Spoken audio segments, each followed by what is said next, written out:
পরীক্ষার্থী বন্ধুরা, এখন থাকছে ইংলিশ ফার্স্ট পেপারের লেটার রাইটিং সাজেশন এবং অ্যান্সার। লেটার রাইটিং এমন একটা বিষয় যেটা একেবারে সহজ, নিজে থেকে বানিয়ে লেখা যায়, অনেকে বানিয়ে লিখতেও পারে। কিন্তু যারা বানিয়ে লিখতে না পারো, মুখস্থ বিদ্যার উপর নির্ভরশীল অথবা এখনও পুরোপুরি আয়ত্ত করতে পারো নাই, তারা এই সাজেশনটা এবং উত্তরটা দেখতে পারো, কারণ এখান থেকে ধারণা নিয়ে যে কোনো লেটার তুমি লিখতে পারবে। তো শুরুতেই সাজেশনটা দেখে নাও। সকল বোর্ডের জন্য গুরুত্বপূর্ণ লেটারগুলো এখানে দেওয়া হলো। লেটার কিন্তু পরীক্ষায় আসবে 9 নম্বরে, আর নম্বর হচ্ছে 10। লেটার 10 নম্বর মানে মোটামুটি একটু গুছিয়ে বড় করেই লিখতে হবে।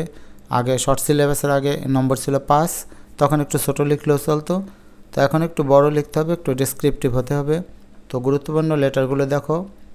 Benefit of reading newspaper about country, এটা এভাবে আসতে পারে।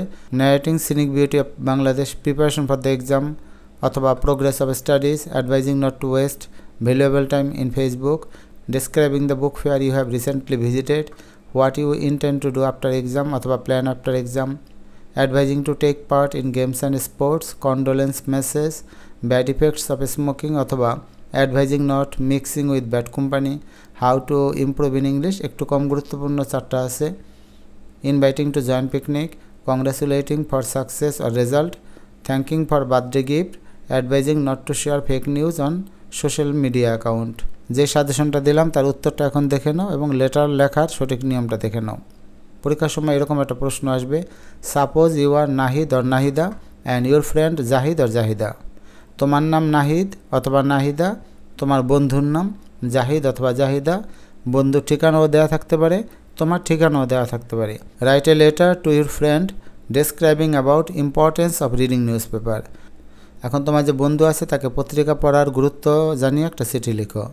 শিক্ষার্থী বন্ধুরা খেয়াল রাখবে, প্রশ্নে যদি নাম দেয়া না থাকে কখনোই তুমি নাম ব্যবহার করতে পারবে না।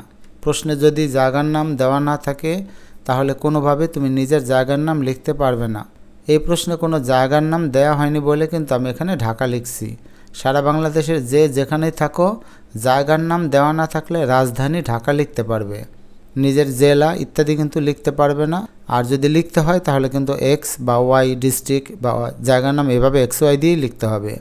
এরপর শুরুতে দিবে তারিখ, আর যে জায়গার নাম বললাম যেটা প্রশ্নে দেওয়া থাকবে সেটা লিখবে, না হলে ঢাকা দিবে। এখানে কিন্তু তোমার বন্ধুর নাম জাহিদ দেওয়া আছে তাই জাহিদ লিখলাম। যদি বন্ধুর নাম দেওয়া না থাকে তাহলেও কিন্তু বন্ধুর নাম লিখতে পারবে না, যে কোনো একটা সাংকেতিক চিহ্ন XYZ লিখতে হবে। এরপর স্বাভাবিকভাবে তুমি তোমার চিঠি লিখবে। তো এখানে importance of reading newspaper আমি কীভাবে শুরু করলাম দেখো। Your letter is to hand, তোমার চিঠি পেলাম। You have wanted to know about the benefit of reading newspapers, তুমি জানতে চেয়েছ পত্রিকা পড়ার গুরুত্ব কী।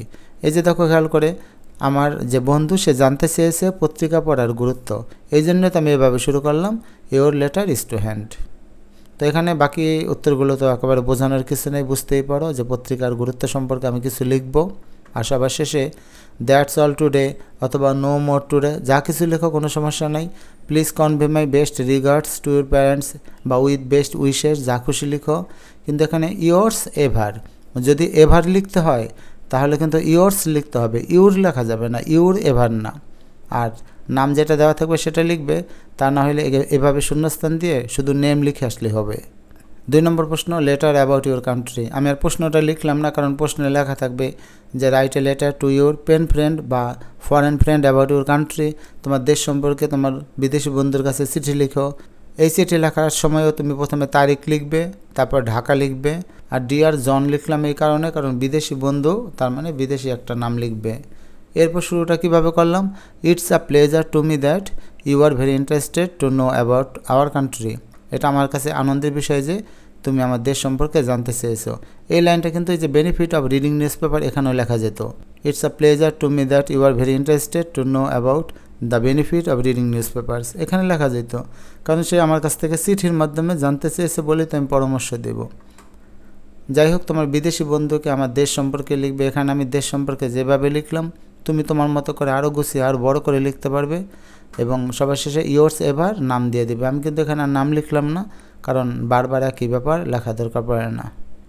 এরপর একটা সহজ নিয়ম আমরা সবাই জানি, সেটা হচ্ছে চিঠি যে কোনো পৃষ্ঠার বাম দিক থেকে ডান দিকে লিখতে হয় এইটাই আমাদের কাছে প্রচলিত নিয়ম।